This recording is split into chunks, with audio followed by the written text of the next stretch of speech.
Bapak, kami mengucap syukur sekali lagi buat penyertaan-Mu dalam kehidupan kami sampai dengan hari ini.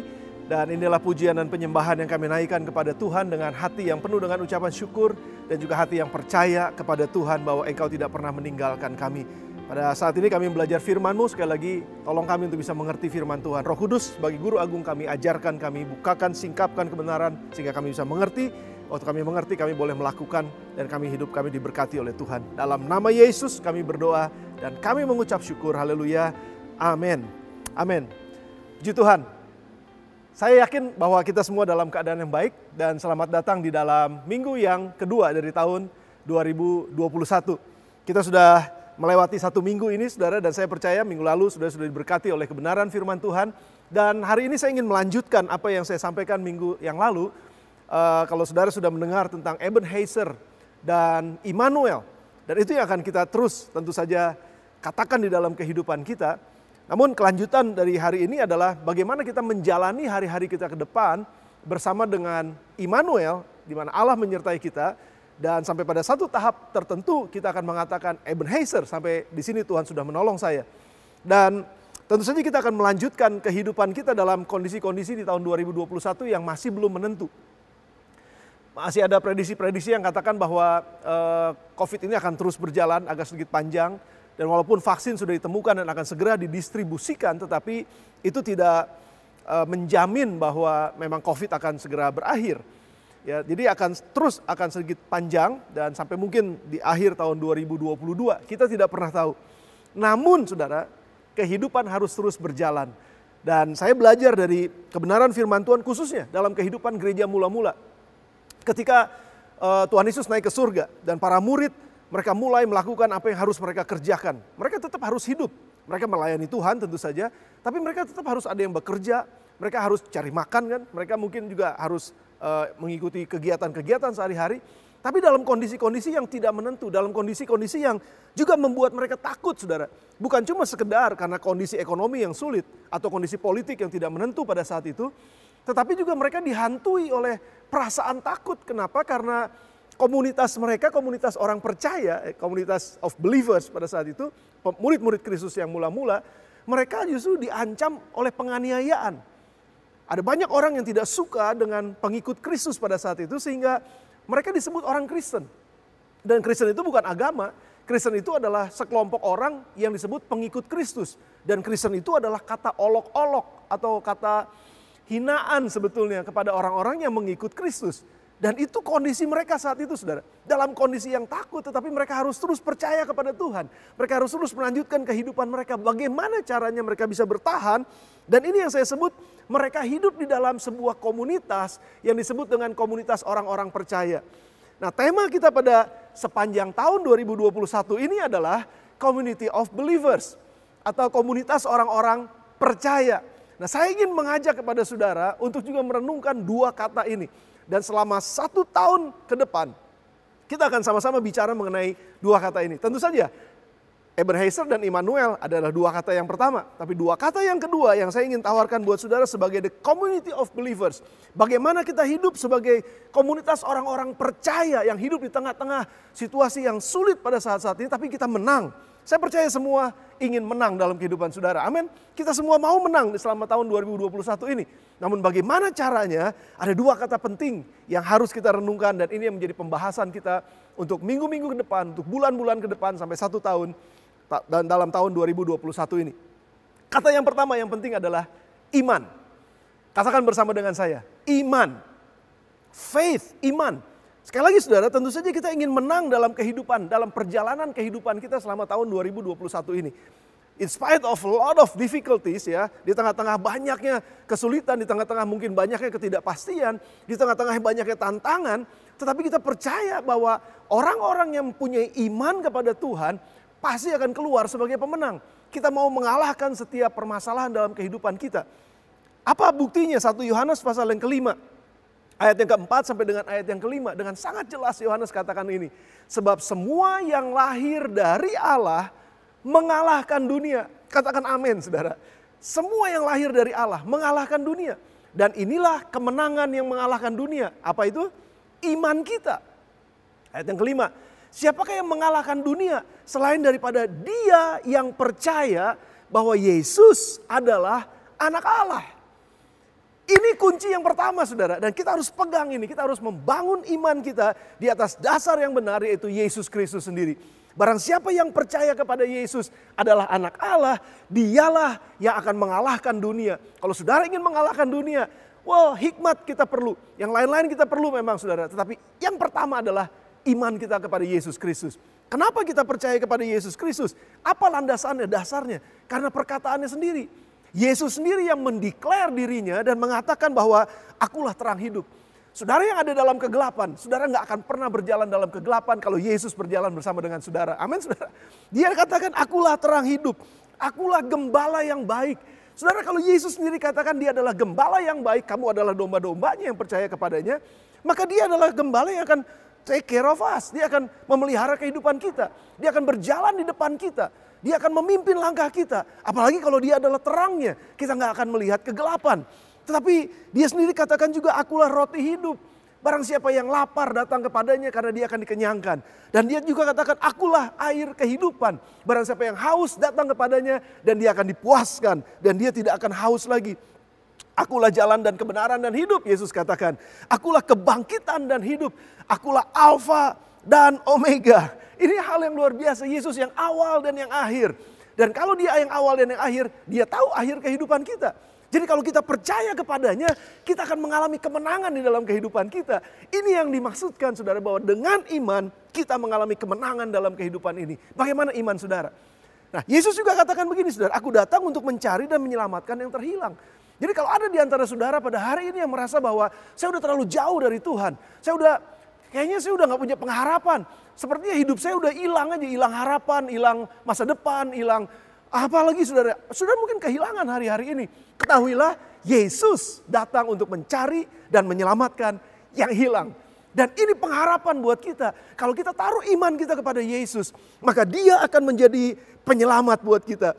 Yesus juga katakan, aku datang untuk memberikan hidup dalam segala kelimpahannya. Saudara, di tengah-tengah banyaknya kekurangan dalam dunia ini, Tuhan sanggup untuk memberikan kelimpahan buat kita kalau kehidupan itu datangnya dari Dia. Saudara percaya atau tidak kepada Yesus? Dan itu yang akan menyelamatkan kita. Dia juga katakan, aku datang untuk melayani dan bukan untuk dilayani. What a powerful message. Tuhan pencipta langit, bumi beserta isinya datang untuk melayani kita. Dan kalau Dia yang melayani kita, apa jadinya hidup kita saudara? Pelayanan terbaik dalam dunia ini selalu memberikan kenyamanan, selalu memberikan kebaikan buat kita. Membuat sukacita buat kita kalau Yesus yang melayani kita. Bagaimana kehidupan kita pada akhirnya? Saudara, oleh sebab itu Yohanes pasal yang ketiga ayat yang ke-16 katakan, karena begitu besar kasih Allah akan dunia ini, sehingga ia mengaruniakan anaknya yang tunggal, Yesus Kristus. Dan setiap orang yang percaya kepadanya, yaitu Yesus Kristus, tidak binasa, melainkan beroleh hidup yang kekal. Kalau saudara mau menang di tahun 2021, iman kepada Yesus Kristus itu yang akan mengalahkan dunia. Dan kita akan berkemenangan di dalam Dia. Haleluya, sudah percaya dengan ini? Wah saudara, ini bukan untuk nanti loh. Ini bukan untuk nanti waktu kita di sorga. Enggak, firman ini untuk kita sekarang ketika kita hidup di dalam dunia ini. Barang siapa yang percaya kepada Yesus, dia mengalahkan dunia ini. Saudara, kunci yang pertama, bagaimana kita bisa menang dalam kehidupan kita di tahun 2021? Kata yang pertama adalah iman. Dan bagaimana iman itu bekerja? Saya senang saudara bertanya, bagaimana iman itu bekerja? Nah, kalau kita mengerti bagaimana iman bekerja atau proses atau tahapan iman ini bekerja saudara, maka kita akan menyadari bahwa betul Immanuel, Allah itu menyertai saya dalam perjalanan ini. Jadi iman itu ada tahapan perjalanannya. Yang pertama, saudara siap? Catat ini baik-baik saudara. Yang pertama, bagaimana iman bekerja? Yang pertama, dimulai dengan sebuah mimpi. Dreams, sebuah mimpi. Segala sesuatu dimulai dari mimpi. Segala sesuatu dimulai dari sebuah visi yang belum ada memang, masih ada dalam alam roh. Saudara, bagaimana Tuhan memberikan mimpi kepada Abraham akan menjadi bangsa yang besar. Belum kejadian, tapi baru sekedar mimpi. Tapi mimpi itulah justru yang mendrive seseorang untuk berjalan di dalam imannya. Dimulai dari mimpi. Yusuf bermimpi. Dia akan membebaskan sebuah bangsa, akan menolong sebuah bangsa, membebaskan dari masa kekeringan. Di masa yang akan datang jauh di depan. Yusuf mulai dengan mimpi. Bagaimana dengan Nuh? Nuh juga mulai dengan mimpi. Membangun, saya sebut sebagai floating zoo. kebun binatang yang mengambang di laut. Saudara, ini bisa jadi ide yang bagus buat para pengusaha. Kalau saudara mau mulai sebuah kebun binatang yang ngapung di air. Itu dimulai oleh Nuh dari sebuah mimpi, saudara. Dan dia mulai melakukannya pada saatnya. Nah, saudara lihat bahwa segala sesuatu dimulai dari mimpi. Nah, apa tandanya bahwa kita memiliki mimpi yang dari Tuhan? Cuma ada dua kalau menurut saya. Yang pertama, itu di luar our imagination. Maksudnya di luar dari kemampuan kita. Di luar dari apa yang bisa kita bayangkan. Wow, ini mimpi besar sekali. Berarti yang pertama, kemungkinan itu besar dari Tuhan. Yang kedua, kemungkinan atau tanda bahwa mimpi itu adalah dari Tuhan adalah bahwa itu nggak mengkontradik atau tidak bertentangan dengan firman-Nya sendiri. Jadi mimpi besar yang saudara punya, selama itu tidak bertentangan dengan firman Tuhan, itu dari Tuhan. Mimpi itu besar di luar kemampuan saudara, dan mungkin saudara bilang gini, nggak mungkin saya bisa menjadi seperti itu. Berarti itu mimpi dari Tuhan. Karena kalau bukan dari Tuhan, ya itu mimpi kita sendiri. Tapi kalau dari Tuhan, biasanya itu lebih besar dari kemampuan kita. Apakah saudara punya mimpi Tuhan hari ini? Apakah saudara punya mimpi yang baru di tahun 2021? Mulailah dengan mimpi yang dari Tuhan. Namun saudara, perjalanan iman gak berhenti pada mimpi. Harus ada tahap yang kedua yang disebut dengan decision atau keputusan. Setelah saya bermimpi, saya harus bangun dari mimpi saya. Dan saya harus mulai membuat sebuah keputusan. Ketika Abraham dapat mimpi sebagai bangsa yang besar, oleh Tuhan diberikan mimpi tersebut, dia mulai bertindak, dia mulai membuat sebuah keputusan. Saya harus keluar dari negeri saya, karena itu perintah Tuhan. Jadi selama Abraham gak mau keluar dari negerinya, mimpinya gak akan pernah jadi kenyataan. Perjalanan iman selalu dimulai dari mimpi, tapi diikuti oleh sebuah keputusan. Nah, bagaimana keputusan saudara? Nah, ini saudara, kita gak boleh mimpi-mimpi terus loh. Ya, oh, saya berharap ini begini terjadi, saya berharap ini, andaikan ini terjadi. Itu cuma mimpi. Kita mesti melangkah keluar dan kita mesti berinvestasi. Kalau saudara ingin membuat sebuah keputusan, buatlah keputusan untuk berinvestasi di dalam mimpi yang Tuhan berikan buat saudara. Investasi apa? Investasi waktu tentu saja. Investasi tenaga. Investasi uang kadang-kadang. Investasi pikiran. Capek, ya memang betul capek. Saudara, gak ada orang yang mencapai mimpi dari Tuhan itu gak capek. Pasti capek. Pasti butuh kerja keras dan investasi. Yang kedua, saudara perlu keluar dari zona nyaman saudara. Saudara perlu keluar dari rasa aman dalam kehidupan saudara. Saudara, saya membayangkan saya dapat satu ilustrasi dari Pastor Rick Warren. Dia katakan orang yang ambil resiko dalam kehidupan itu seperti orang yang lagi ada di sirkus. Kalau saudara tahu ya, ada orang yang naik layang-layang begitu ya, dia melayang gitu ya. Dari satu pegangan kepada pegangan yang lain dia harus nyebrang. Nah, untuk bisa menyeberang ke sana, ini ada pegangan yang lain yang melayang-layang dan dia harus tangkap pegangan itu tapi melepaskan pegangan yang satunya. Dan itu resiko saudara. Pada saat dia mau masuk kepada satu tempat yang baru, dia harus bisa melepaskan apa yang dia punya dan dia tangkap apa yang baru. Dan selama beberapa detik saja antara dia melepaskan yang lama dan mencapai sesuatu yang baru, itu butuh sebuah keputusan dan resiko. Sudah bisa bayangkan? Nah, ini akan kita bahas lebih dalam lagi di dalam pertemuan-pertemuan live group kita pada minggu-minggu ke depan. Saudara harus bersiap dengan ini. Jadi yang kedua adalah decision atau keputusan. Kita harus ambil sebuah keputusan untuk melangkah dalam iman kita. Dan setelah kita ambil keputusan, ada tahapan yang ketiga. Poin yang ketiga adalah delay atau penundaan. Biasanya saudara, terjadi penundaan-penundaan. Seolah-olah Tuhan gak menjawab doa kita. Ada tahapan ruang tunggunya Tuhan katanya. Ya, kita harus menunggu. Sepertinya kok doa saya lama banget dijawabnya ya. Kok Tuhan gak datang-datang? Padahal kan ini mimpi dari Tuhan. Saya udah ambil keputusan. Tapi kok gak datang? Abraham perlu 25 tahun kira-kira menunggu sampai Tuhan memberikan jawaban buat dia. Yusuf membutuhkan sekitar 13 tahun. Sejak dia mendapatkan mimpi sampai dia bertemu mimpi yang menjadi kenyataan. Nuh kira-kira membutuhkan berapa? Kurang lebih 100 tahun membangun sebuah bahtera. Dia nunggu saudara. Dan itu disebut dengan ruang tunggunya Tuhan. Nah saudara, kata tunggu itu bukan berarti tidak. Jadi kita harus bisa membedakan antara kalau Tuhan katakan no, tidak, dengan Tuhan katakan tunggu. Jadi tunggu itu bukan berarti tidak. Nah seringkali orang mix up karena nunggu kelamaan menganggap bahwa Tuhan tidak menjawab. Enggak, Tuhan sedang menaruh kita di ruang tunggunya. Kenapa saudara? Karena Tuhan menghargai saya lebih daripada tujuan atau mimpi saya. Sekali lagi saudara, Tuhan menghargai saya lebih daripada tujuan dan mimpi saya. Apa maksudnya? Tuhan mau membuat saya menjadi lebih sabar. Tuhan mau membuat saya lebih kuat. Tuhan mau membuat saya menjadi lebih siap pada saat saya mencapai mimpi saya tersebut. Jadi makanya dalam ruang tunggu ini memang seringkali kita menjadi bingung. Di mana Tuhan kadang-kadang?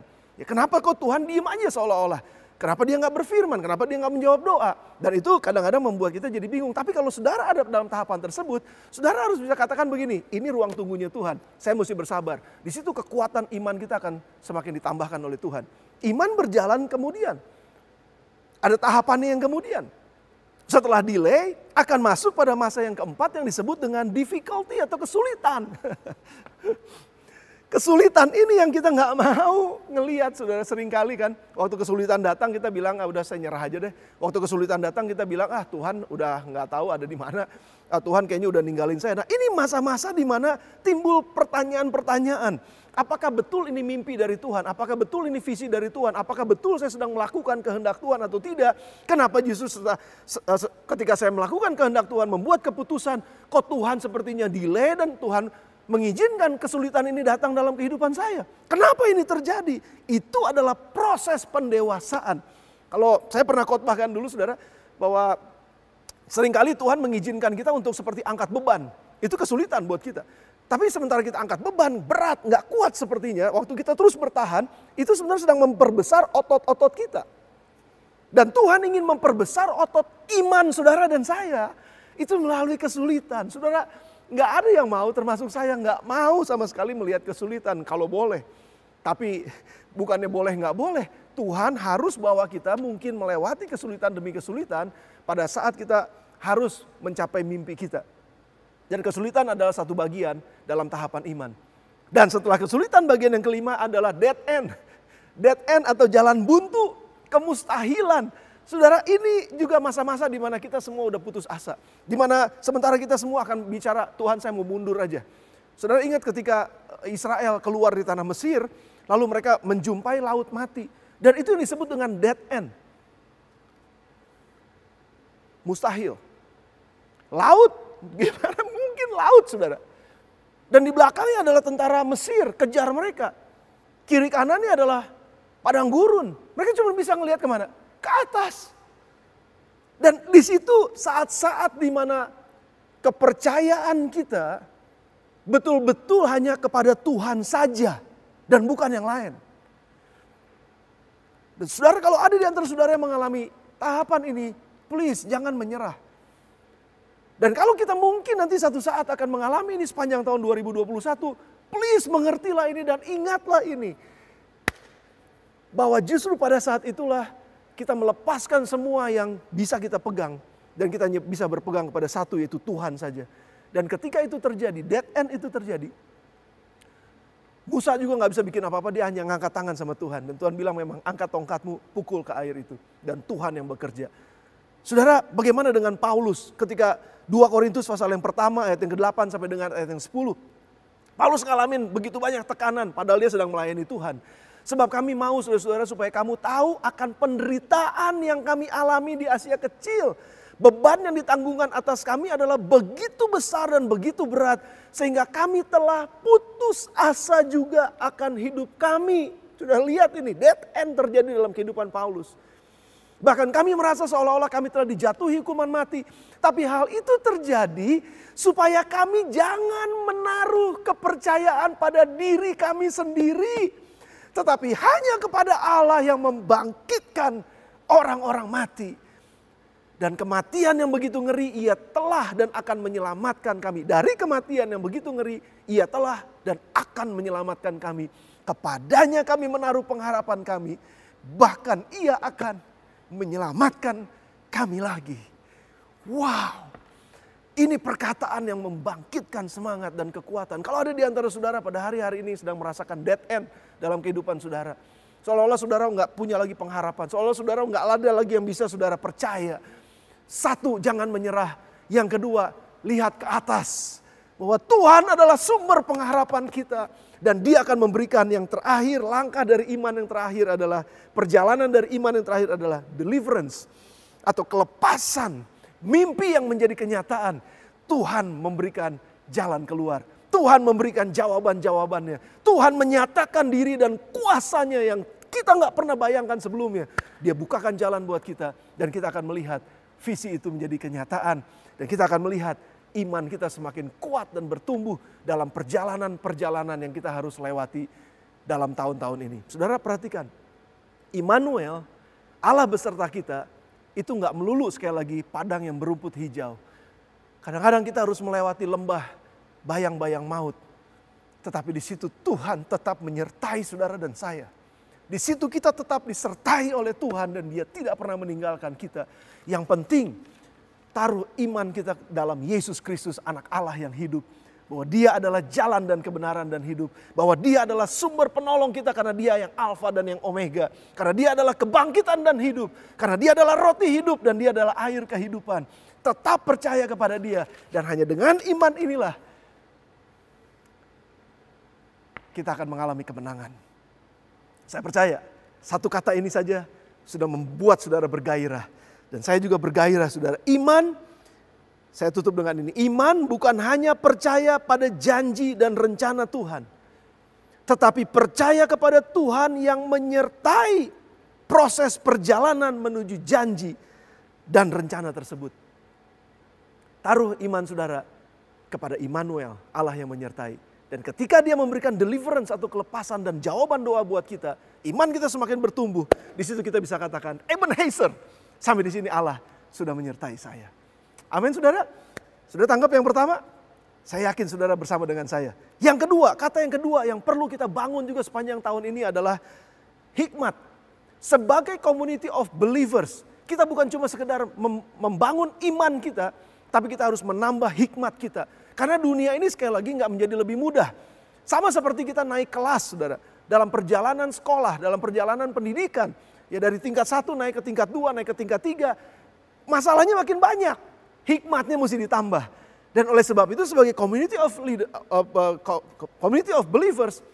Yang kedua kata yang perlu kita kembangkan dalam hidup kita selama tahun 2021 ini adalah hikmat. Untuk menang dalam kehidupan kita membutuhkan hikmat dari Tuhan. Amsal pasal yang ketiga, ayat 13 sampai dengan ayat yang ke-26. Ini ayat yang luar biasa. Berbahagialah orang yang mendapat hikmat.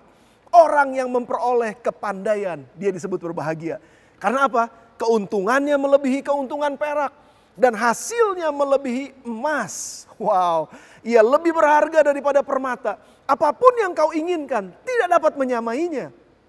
Umur panjang ada di tangan kanannya. Di tangan kirinya kekayaan dan kehormatan. Jalannya adalah jalan penuh bahagia. 2021 menjadi perjalanan yang penuh bahagia. Segala jalannya sejahtera semata-mata. Tapi sekali lagi saudara, ingat. Dibutuhkan hikmat untuk itu. Bukannya berarti masalahnya diselesaikan atau masalahnya hilang. Masalahnya mungkin masih tetap ada. Tapi jalannya sementara kita menjalani kehidupan di tengah-tengah masalah, kebahagiaan ada di sana.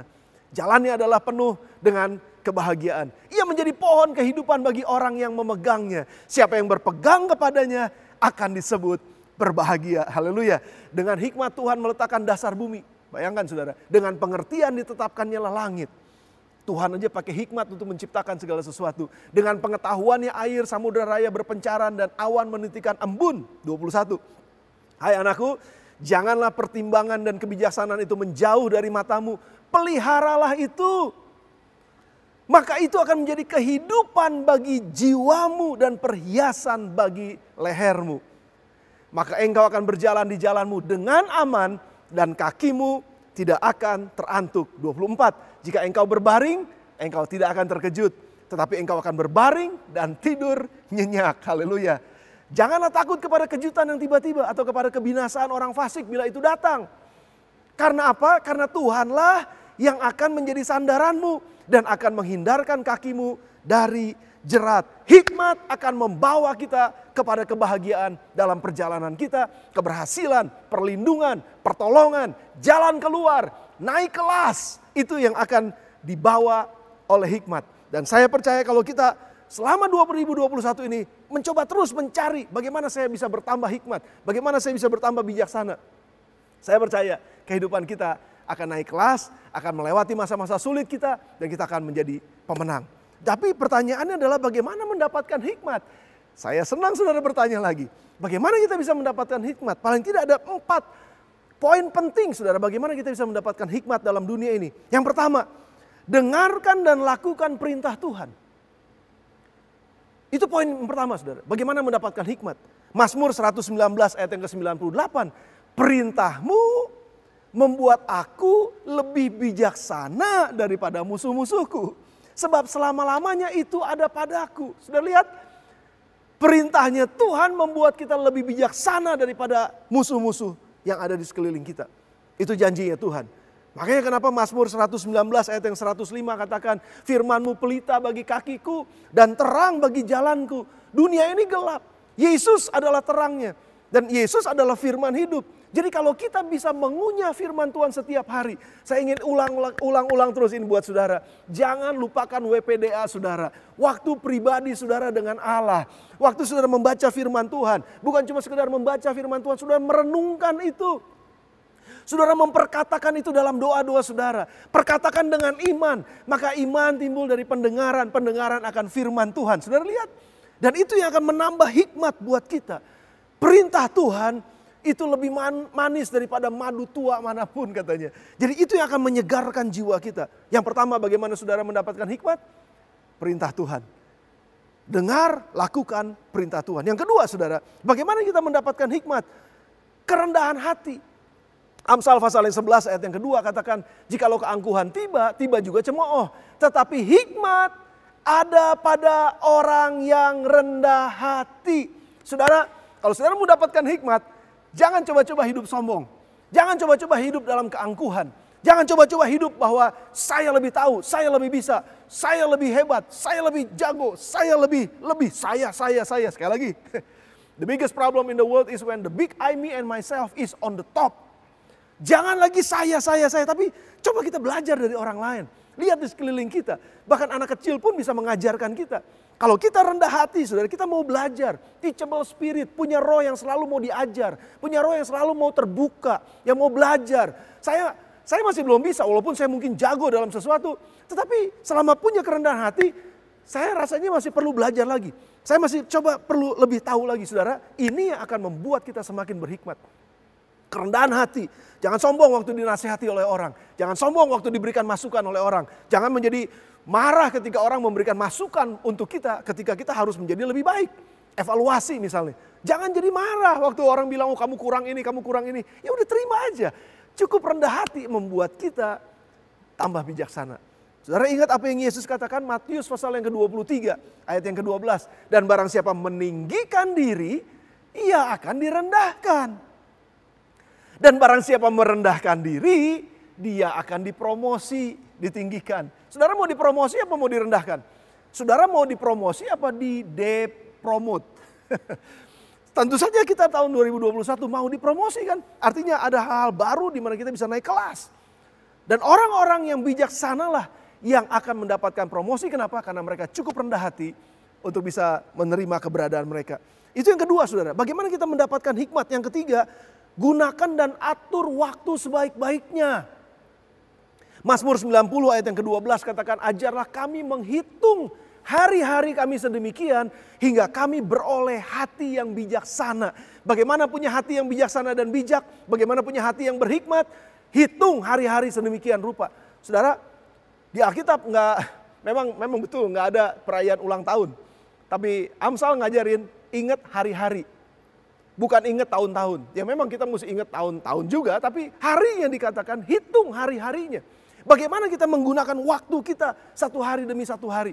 Bagaimana 24 jam yang kita punya. Apa yang kita gunakan untuk waktu-waktu tersebut. Kebanyakan tidur, kebanyakan tiktokan, kebanyakan sosial media, kebanyakan nonton, Netflix. Apalagi sekarang kerja di rumah dan lain sebagainya. Itu gampang banget ya semua ada di sana. Nah pertanyaannya adalah bagaimana kita menggunakan waktu kita. Bagaimana kita menggunakan waktu untuk belajar, bagaimana kita menggunakan waktu untuk bekerja, bagaimana kita menggunakan waktu untuk bersama dengan keluarga, bagaimana kita menggunakan waktu istirahat kita, bagaimana kita menggunakan waktu untuk berdiam diri di hadapan Tuhan. Saudara, bagaimana kita menggunakan waktu menentukan kebijaksanaan kita. Saudara bisa bijaksana atau tidak, tergantung dari saudara mengatur waktu saudara atau tidak. Makanya ada banyak orang yang selalu buang-buang waktu, dan kalau buat dunia ini katanya waktu adalah uang. Oke, kalau saudara percaya waktu adalah uang, berarti kalau kita buang-buang waktu, kita sedang buang-buang uang. Betul apa enggak? Tapi buat saya, waktu adalah kehidupan. Dan kalau kita buang-buang waktu, waktunya seperti waktu nggak berharga gitu, kita main-main dengan waktu, kita tunda-tunda waktu kita, bekerja ditunda, belajar ditunda, persiapan-persiapan ditunda-tunda, nanti aja dulu dan lain sebagainya. Itu sama dengan kita sedang membuang kehidupan kita. Kita sedang main-main dengan kehidupan kita. Dan orang yang main-main dengan kehidupannya nggak akan pernah bisa jadi orang bijaksana. Justru orang yang menggunakan waktu dengan sebaik-baiknya lah, itu akan bertambah hikmat ada di dalamnya. Saudara, saya yakin sudah diberkati oleh ini. Tapi masih ada satu lagi saudara, bagaimana kita bisa mendapatkan hikmat. Kalau yang pertama adalah dengar dan lakukan perintah Tuhan. Yang kedua, melalui kerendahan hati. Dan yang ketiga, gunakan atau atur waktu kita dengan baik. Dan yang keempat, hati-hati dengan siapa kita bergaul. Hati-hati memilih seorang teman. Karena itu membuat kita bijaksana atau tidak. Amsal pasal yang ke-13 ayat yang ke-20 katakan, siapa bergaul dengan orang bijak menjadi bijak. Tetapi siapa berteman dengan orang bebal menjadi malang. Saya sering katakan ini buat saudara. Dan saya juga sama, saya juga belajar untuk memilah-milah dengan siapa saya hang out, dengan siapa saya bergaul. Saya bukannya nggak mau terbuka sama orang lain, bukannya itu maksudnya. Tetapi dengan siapa saya dekat, dengan siapa saya bisa bergaul, dengan siapa saya bertukar pikiran, itu akan sangat menentukan pikiran saya. Karena kan saya bertukar pikiran dengan orang tersebut. Jadi kalau saya salah bertukar pikiran dengan orang, maka pikiran saya juga bisa jadi salah. Sudah bersama dengan saya? Sama, saudara, dalam pergaulan juga sama. Apa yang saya katakan itu apa yang saya dengar dari orang. Biasanya kan begitu. Ya kan, ilmu-ilmu yang saya dapatkan dari orang, dan itu akan menjadi ilmunya saya. Jadi dengan siapa saya bergaul, mendapatkan ilmu, belajar dan lain sebagainya, itu sangat menentukan saya bijaksana atau tidak. Makanya kenapa Paulus katakan dalam 1 Korintus pasal yang ke-15 ayat yang ke-33, janganlah kamu sesat katanya. Jangan tersesat, jangan jadi hilang jalan. Pergaulan yang buruk merusakkan kebiasaan yang baik. Pergaulan buruk merusak kebiasaan baik. Dengan siapa saudara bergaul akan sangat menentukan apakah saudara dan saya bijaksana atau tidak. Dan rupanya saudara, dari keempat ini, hikmat itu dirangkum dalam Mazmur pasal yang pertama, ayat yang pertama sampai dengan ayat yang ketiga. Saya tutup dengan ini. Ini ayat favorit dan ayat kesukaan saya. Barang siapa ingin berbahagia, berbahagialah orang yang tidak berjalan menurut nasihat orang fasik, yang tidak berdiri di jalan orang berdosa, dan yang tidak duduk dalam kumpulan pencemooh. Hold on di sini, tahan dulu sebentar. Berbahagialah orang yang tidak berjalan menurut nasihat. Siapa yang menjadi penasehat saudara?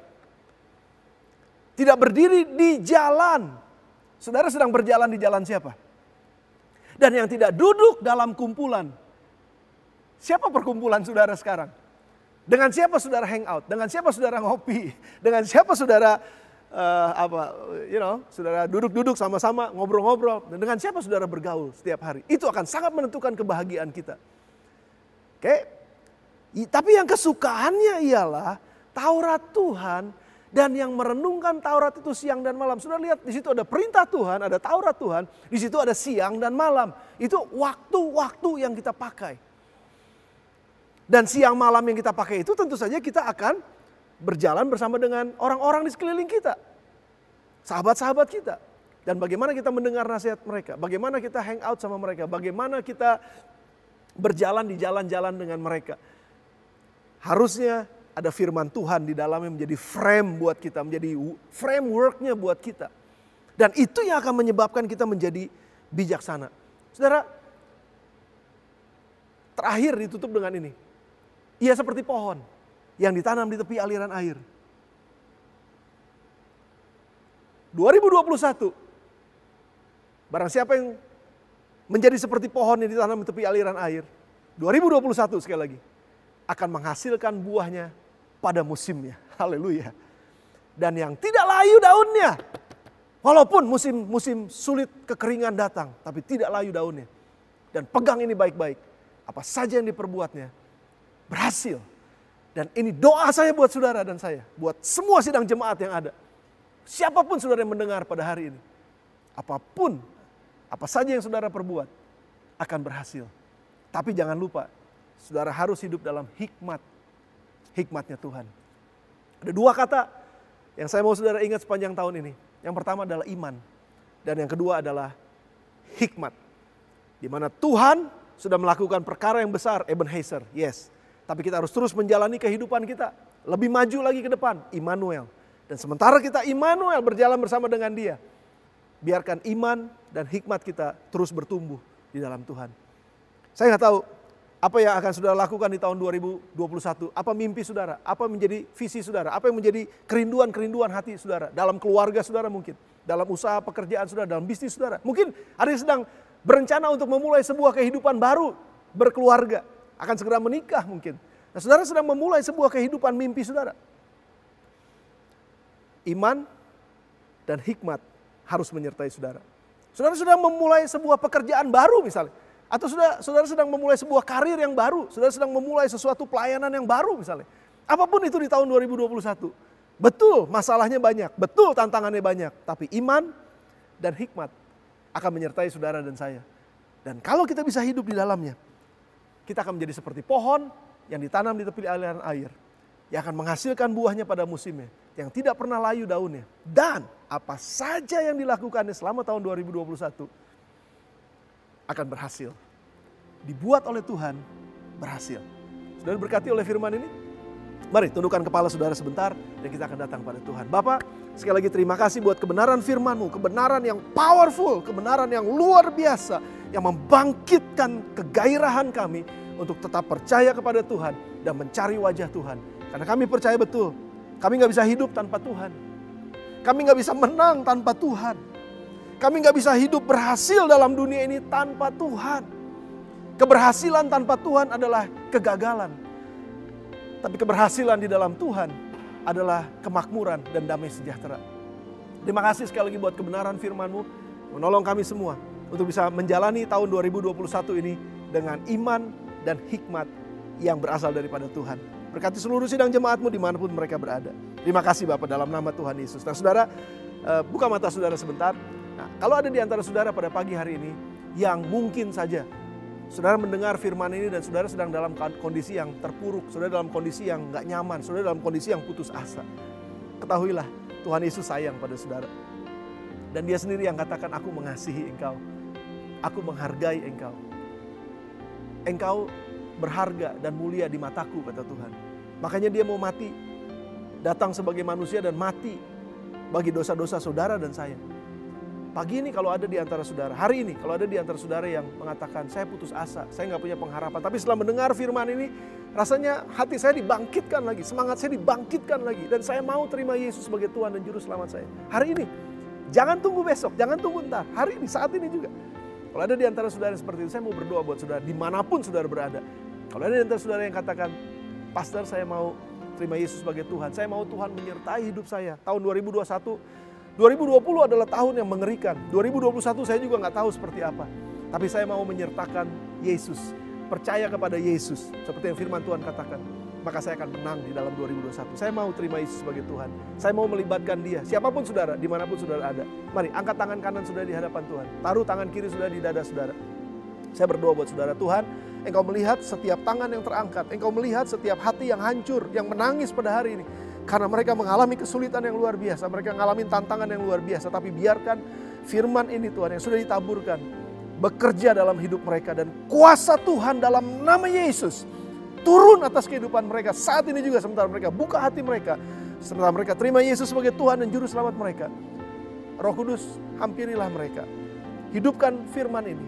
Dan itu menjadi kekuatan buat mereka. Semangat buat mereka. Motivasi buat mereka untuk menjalani hidup ini. Bukannya tanpa harapan, tapi bersama dengan harapan di dalam Tuhan Yesus Kristus.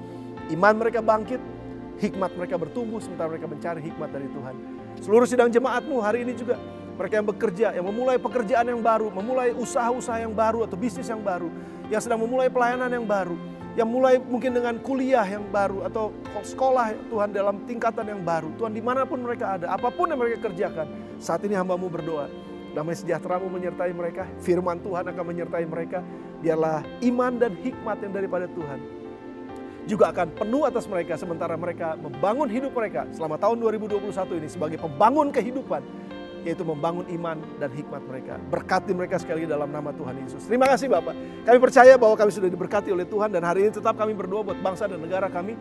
Ada banyak hal yang sedang dikerjakan saat ini, distribusi vaksin ke seluruh orang-orang yang nomor 1 harus divaksin. Kami berdoa biar semua bisa berjalan dengan baik dan berhasil dalam nama Tuhan Yesus.